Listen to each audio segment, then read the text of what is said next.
Hi, welcome to Women Aging and Body Image, Planning for a Healthy and Vibrant Lifestyle. I'm Dr. Leslie Faerstein, and it's my great pleasure to be working with Len Glassman on this series. Today's the second episode in our series. The first one you can find on our YouTube channels, either on Len Glassman or on Dr. Leslie M. Faerstein. Len and I met probably about 5, 6 months ago. And when we started to hear what each one of us did, there was a real similarity between how Len approached body and body image issues in aging and how I did from a psychological point of view, Len from a physiological training point of view. And we thought, wow, wouldn't it be fun to be able to do something like this together where we can talk about an issue every week and then talk about it from our two different perspectives. So I've been working in the field of eating disorders for 40 years. Um, I started the first New York State licensed nonprofit mental health clinic that focused on eating disorders back in the mid 80s. It was a time when people weren't talking about it very much. And I've been trained by Susie Orbach, who wrote Fat is a Feminist Issue back in the day, where we had at that point, mindful eating, eating with your body hunger was a radical idea. I certainly knew that when I went into other mental health clinics to do some training on working with eating disorders, anorexia, bulimia, compulsive eating, and I got blasted, especially by the psychiatrists. And today, it's great. Everybody's talking about it. So, so that's what I've been doing. I have a private practice in Manhattan, New York City, and I've also spent 40 years starting and running nonprofit organizations. And at this point, I'm really focusing on aging, women, and body image. So I'd like to introduce my friend Len Glassman. He'll tell you a little bit about himself. Thanks, Leslie. Hi, everybody.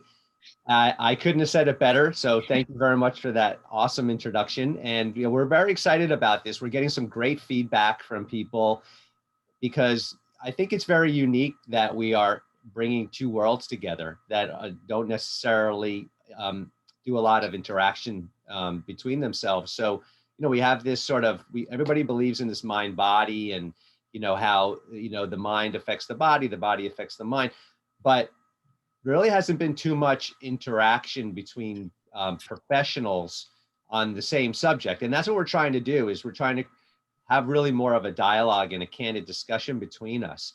So we're going to be posing a question and then we're both going to be answering it. And again, this is very impromptu. We have not rehearsed this. Yep. So whatever comes out of our mouths, that's sort of the way it's going to be. So my name is Len Glassman. I'm a health and fitness professional for the past 25 plus years. And I guess I help people change their lives from the outside in.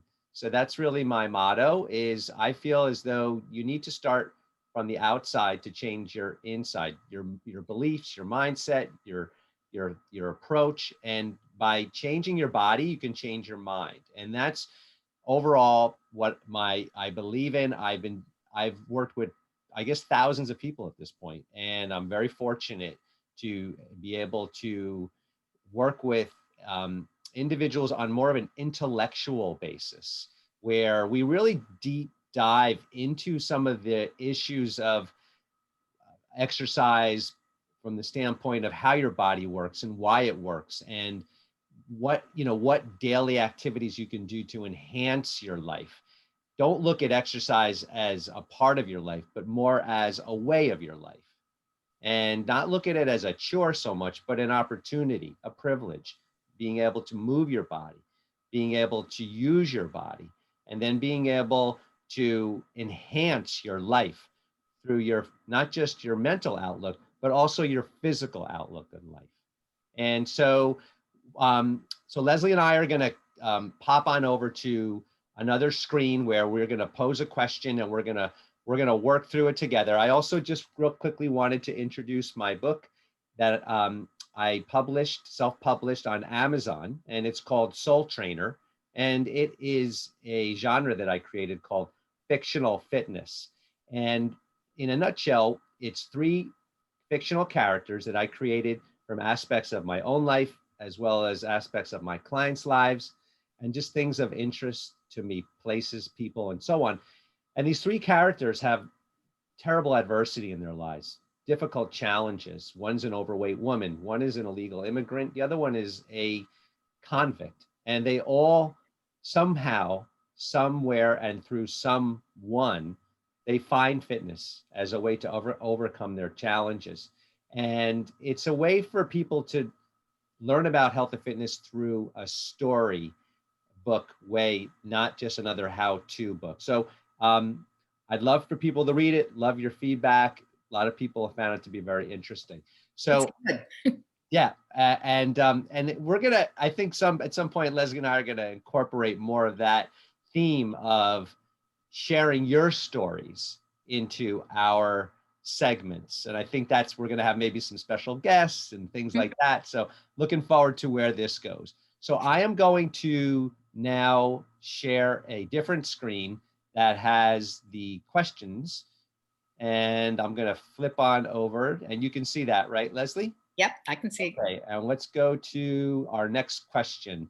And Leslie, you can take it away from there. Okay, thanks. You know, Len, I love the picture that you found to go with this question. My body, my rules. Yeah. Thanks. So we were talking about our next question, and we came up with this one. As our bodies start to age, they begin to break down and not function in the way they once did. This causes a sensation of loss and frustration, which in turn affects the way we treat, trust, and think about our bodies.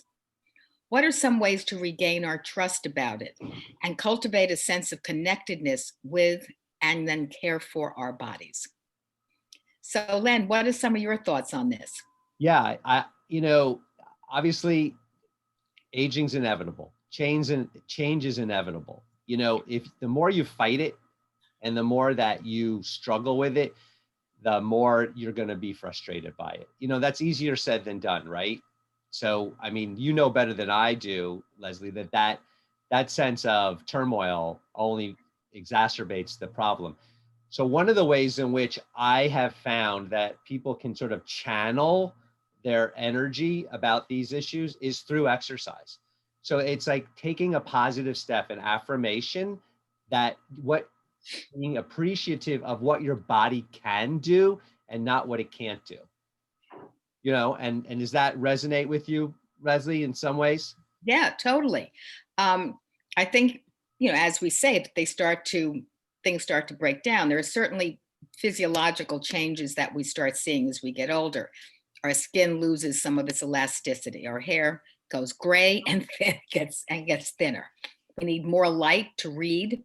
And there are a number of things. We gain weight. It's a natural weight gain. For women, estrogen, which normally in procreative years, it moves down in your body. But as we get older and there's less estrogen, it kind of moves up to the middle, which is why we have, you probably can't see me grabbing my midriff bulge here, which is why we have like this spare tire here, which is actually not a bad thing. This is where our estrogen is. So there are many realities. We all know, there are aches and pains. You sit down, I go, oi, it's hard. I'm 70. I turned 70 this summer. So I know from what I speak. But on the other hand, there's so much that we do have. There's so much wisdom and experience that we can share. We are obviously still vital, despite the ways we may see ourselves on, portrayed in the media and on television. But this is what 70 looks like. It could look like anything. Good, by the way. Looks good. Thank you. Thank you. And you see people like Gloria Steinem, she's in her early 80s. I mean, she's never stopped being an activist. So I think we have to acknowledge that there are real changes. Our bodies are not what they were 20, 40 years ago. But on the other hand, how great. We're feeling good. We can exercise if we want to. We can do things around the house that help keep our bodies strong, and we're out there. Right. And I think that's the key, is kind of getting out of your comfort zone a little bit when it comes to treating, trusting, and thinking about your body. Because I think we got to kind of cocoon ourselves into thinking, well, what I can no longer do versus what I can do. And that's where perhaps working with someone like myself and Leslie together kind of helps, I feel, kind of break down a lot of the physiological barriers on my end and the psychological barriers, when you work with Dr. Faerstein. So Faerstein, excuse me, I always get that wrong. Leslie works. Yeah, Leslie. So this idea of being able to trust your instincts, and when you are exercising, and like I said before, exercise is like one of those words that sort of has a stigma behind it. Exercise could mean just, walking and being able to do chores and being able to do, just physical movement and activity. Granted, there are certain movement patterns and corrective exercise and strength, weight bearing, that I teach that are very critical to maintaining your health. But let's just stick with the idea of just physical movement right now. The idea is that at some point you have to trust what your body is capable of doing and what it's not. What I see a lot of in my line of work is people that not only just act like, but think like they did in high school and like, oh, I used to play and I used to do and I used to be able.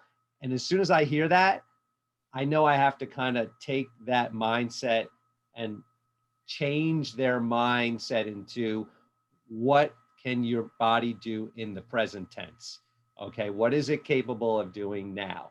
Right. So I'll go into a little bit of like some tips on the health end, but I'll turn it back over to you, Leslie, in terms of perhaps some of your thoughts along those lines.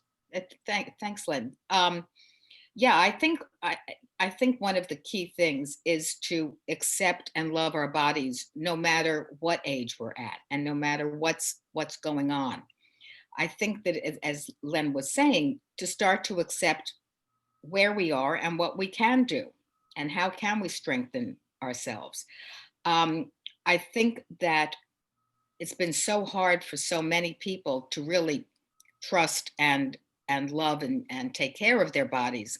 And it becomes, I think, only more important as we get older, that we really do need to care for it, treat our bodies right, love them, so that we can move into whatever age we're moving into, feeling good about ourselves. Because if we don't feel good about our bodies and ourselves, nothing else is going to follow. It's Right. going to be really difficult. So I think, as Len was saying, one of the things by doing that kind of work, that physical work, is to feel feel yourself in your body. That's one of the things that I have found with clients over many decades, that it's very hard to be present in their bodies because they don't feel that the bodies are safe. And of course, there are many extenuating circumstances if women or men have been abused as children, sexually abused. It makes it even harder.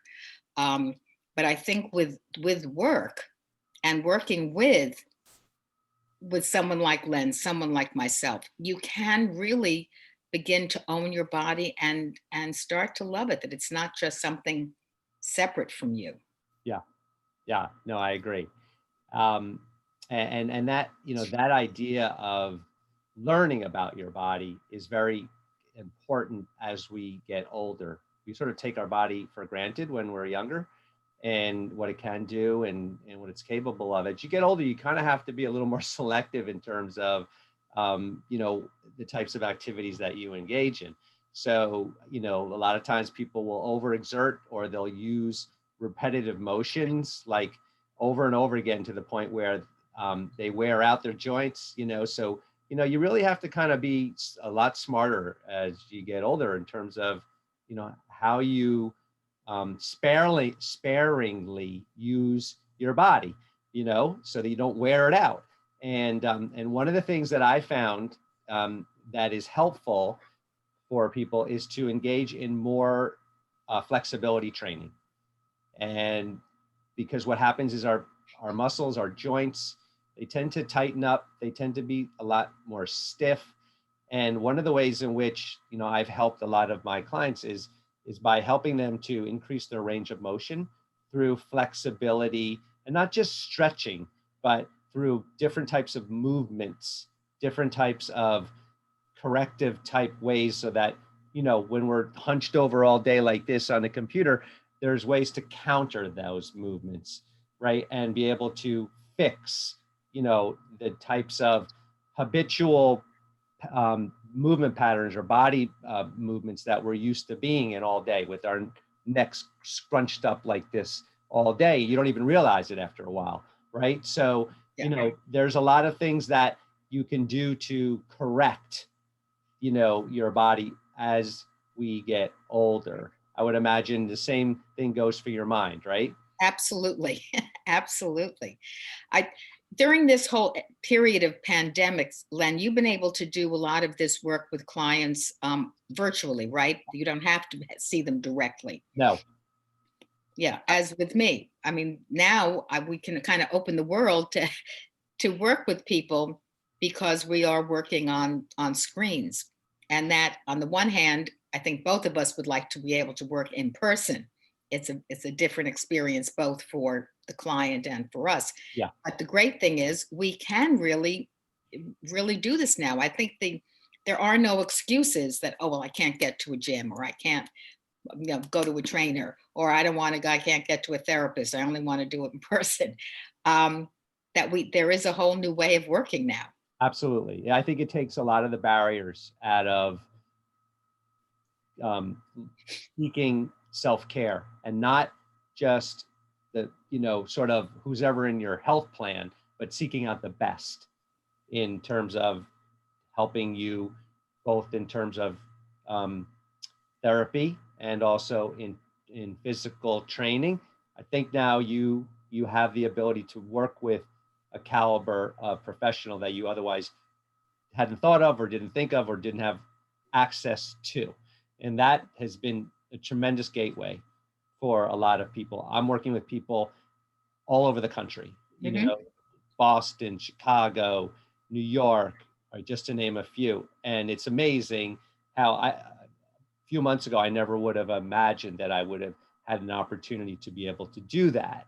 Right. And like you said, by simply being able to, you know, turn on your computer, have access to somebody, feel a connection with them immediately, you know, you feel that sense of connectivity with them, you know, you sense that of accountability, that motivation, all those things that I didn't think you could achieve from a simple, you know, Zoom call or video interaction. I do now believe that you can create those types of opportunities, and at least for the time being, you know, and then as things hopefully will open up, you know, Leslie and I are going to go on tour together.